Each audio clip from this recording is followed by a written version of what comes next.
sachez que c'est la deuxième fois que j'enregistre cette vidéo.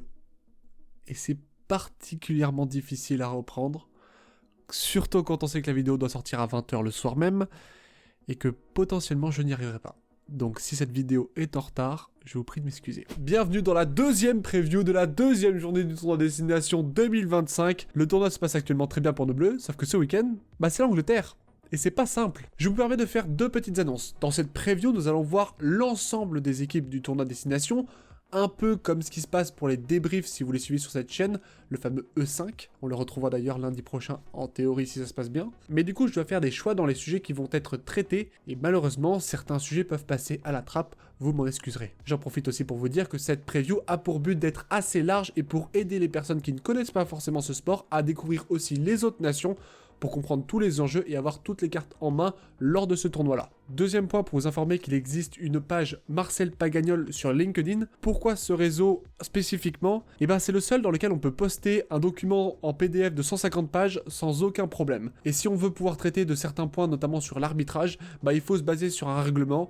Et le règlement, Dieu sait qu'il est très compliqué et très dense dans le rugby. Donc ça me permet de pouvoir vous le publier et vous donner certaines informations qui sont assez imbuvables en vidéo. Donc si vous voulez faire un tour, vous pouvez avoir le lien en description. Maintenant que tout ça c'est dit, que va-t-il se passer dans cette preview ?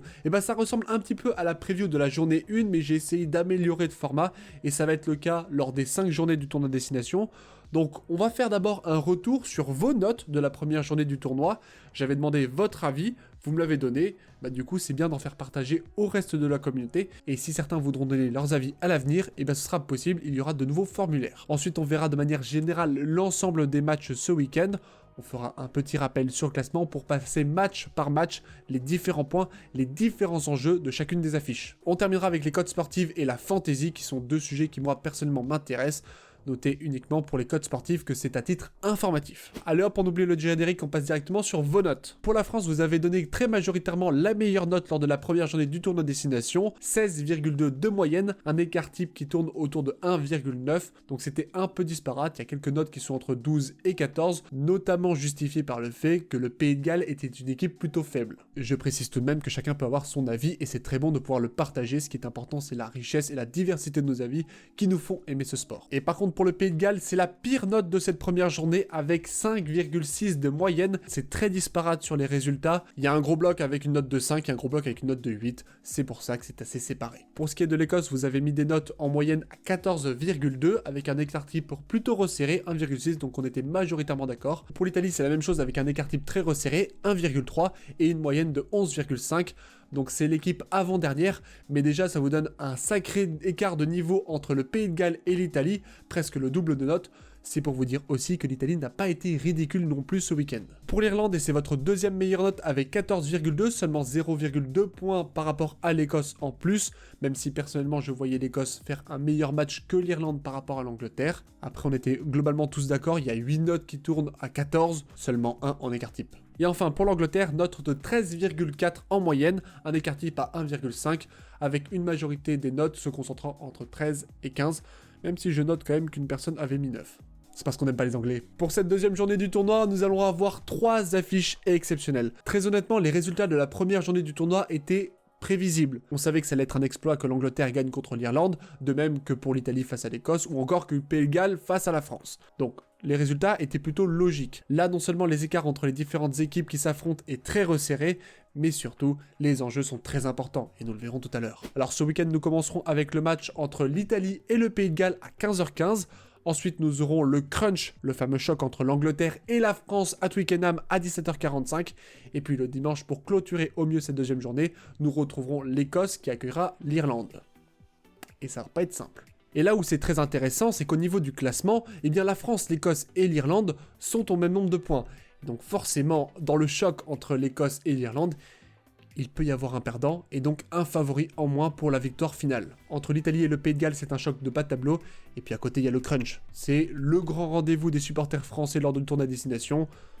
Ça va être génial. Du coup, premier match, on commence par le bas de classement, à savoir l'Italie contre le Pays de Galles. Les Gallois vont à Rome et ce ne sera pas facile du tout. Alors ce match va-t-il être celui des perdants ? C'est possible, les Gallois l'an dernier sont partis avec la cuillère de bois, c'est-à-dire qu'ils ont fait que des défaites dans le tournoi Destination 2024, et puis l'Italie est quand même bien habituée à ce genre de trophée symbolique, donc on est habitué à voir l'Italie et le Pays de Galles se battre pour une 5e place sur les dernières années. Et aujourd'hui, il est beaucoup plus simple de dire que l'Italie va remporter ce match. Pourtant, c'est loin d'être le cas. Il faut savoir notamment que l'Italie n'a pas gagné contre le Pays de Galles depuis 2007 à domicile. Ça date presque du Moyen-Âge. Alors pendant très longtemps, le Pays de Galles écrasait l'Italie, mais sur les dernières années, c'est beaucoup plus resserré, notamment avec les 2 derniers déplacements des Italiens à Cardiff, avec 2 défaites galloises. Donc on a des Italiens qui doivent absolument gagner chez eux, là où ils ne l'ont pas fait depuis très longtemps, et puis les Gallois doivent se sortir d'une potentielle 14e défaite consécutive, ils en ont 13 actuellement, le rugby gallois est en crise, surtout quand on pense que c'est une équipe qui a remporté le tournoi Destination en 2021. Donc ce match va être hyper ouvert et très intéressant. Personnellement, j'avais pronostiqué une victoire de l'Italie, mais sait-on jamais que les Gallois se réveillent et veulent montrer qu'ils sont encore bien présents et qu'un Gallois n'abandonne pas. C'est tout à fait probable et c'est tout à fait possible que cela arrive. Le deuxième match, le préféré de tous, celui qui nous apporte les plus belles émotions, France-Angleterre 2020 en meilleur exemple, même aussi France-Angleterre en 2023, et puis l'an dernier c'était quand même pas si mal. Le crunch, le rendez-vous immanquable des amoureux de rugby, c'est la bataille incessante contre nos ennemis jurés. Alors, est-ce un déplacement facile pour la France? Non, loin de là. Déjà, il faut savoir que la France en est actuellement à sa 3e victoire consécutive contre l'Angleterre. Ça paraît rien comme ça, mais pour avoir un tel chiffre, il faut remonter à l'année 2004, 2005 et 2006, donc ça fait presque 20 ans. Et d'un autre côté, on attend une victoire, on l'a fait il y a 2 ans, pourquoi pas le refaire. Et puis quand vous pensez que les clubs de top 14 martyrisent un petit peu les clubs anglais, notamment en Champions Cup, ça devrait le faire. Mais c'est pas évident et on n'est pas non plus à l'abri d'un autre carton rouge. Car oui, c'est le grand changement de la composition du 15 de France entre la première et la deuxième journée.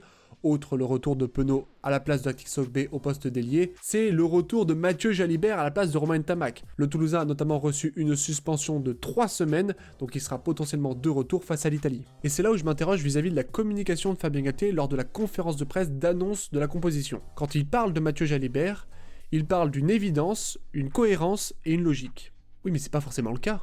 Dire qu'aujourd'hui sélectionner Mathieu Jalibert en tant que titulaire avec le 15 de France, surtout quand tu as utilisé Thomas Ramos à la tournée d'automne en tant que 10. Mathieu Jalibert n'était même pas dans le groupe France face aux All Blacks. Alors c'est super, c'est une opportunité en or pour Mathieu Jalibert, c'est une occasion rêvée pour espérer prendre le maillot, montrer qu'il est indispensable à cette équipe, et puis c'est peut-être même sa dernière chance, parce que le jour où Romain Ntamak est de nouveau disponible, ce sera forcément lui sur la feuille de match. Si Mathieu Jalibert fait un match exceptionnel, là ça va remettre en place le débat sur nos meilleurs 10 français, et je veux que ce débat arrive. Il faut comprendre que la concurrence est extrêmement bonne. Elle est bénéfique pour le 15 de France. Fabien Galtier n'a plus qu'à choisir du moment qu'il fait une bonne gestion de ses joueurs, c'est hyper important. Et c'est un point qu'il a notamment amené lors de la conférence de presse, à savoir la préparation mentale de ses joueurs, et entre les lignes, il nous annonce presque qu'au moment de la tournée d'automne, Mathieu Jalibert était pas prêt psychologiquement. Et ça, c'est presque un aveu de faiblesse. Parce qu'encore une fois, à ce moment-là, Mathieu Jalibert était en très grande forme sportivement. En fait, j'espère très sincèrement que Mathieu Jalibert va pouvoir s'exprimer au mieux sur le terrain et qu'il prenne du plaisir avant tout.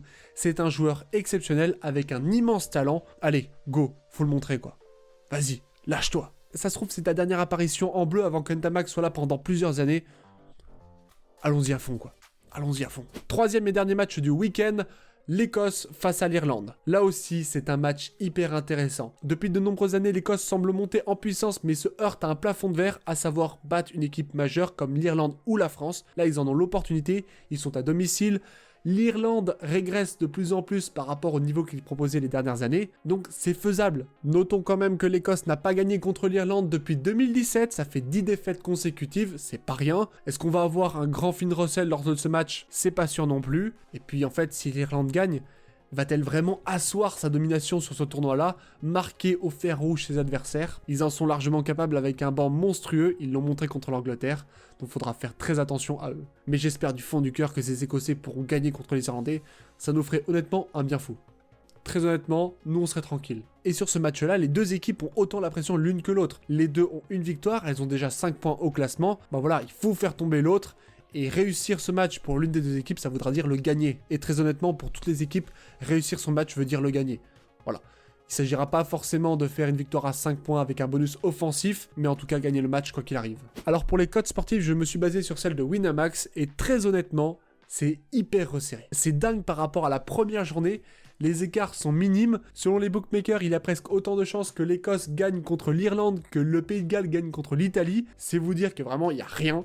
honnêtement. Tout peut se passer sur ce week-end et c'est pour ça qu'on aime le tournoi destination. Étonnamment aussi, la cote de la France est inférieure à celle de l'Angleterre. C'est hyper surprenant. Je sais pas à quel point le match en 2023 joue à ce moment-là. Je mettrais peut-être pas autant de chance pour la France parce que c'est quand même se déplacer à Twickenham et ce n'est jamais facile d'aller gagner là-bas. Je crois qu'on a fait que 10 victoires dans l'histoire du rugby français, donc ce sera vraiment pas évident. Petit mot aussi sur la fantasy. Vous avez été monstrueux. Voilà, c'est clair, c'est dit. Je sais pas à quel point les résultats de la première journée étaient prévisibles, mais quand l'année dernière, une personne arrivait à atteindre 500 points, c'était plutôt rare. Et là, les 10 premiers ont plus de 500 points. Enfin, vraiment, c'est dingue. Vous êtes complètement fou. Bravo à toi, Coyote, pour ta première place. Je mets ici les joueurs que tu avais sélectionnés en première journée pour s'inspirer des meilleurs. Et très honnêtement, tu n'as même pas pris Aldrit, donc bravo. Rien à dire. Voilà, il faut comprendre que sur cette deuxième journée, les enjeux sont complètement fous. Ça va conditionner le reste du tournoi, ça va nous donner potentiellement plein d'informations sur le vainqueur du tournoi, donc ça va être hyper palpitant à suivre. Je vous attendrai lundi prochain pour le débrief du tournoi avec l'ensemble des nations, donc il faudra quand même attendre le match entre l'Écosse et l'Irlande. Et puis sur ce, portez-vous bien et n'oubliez pas, allez les Bleus!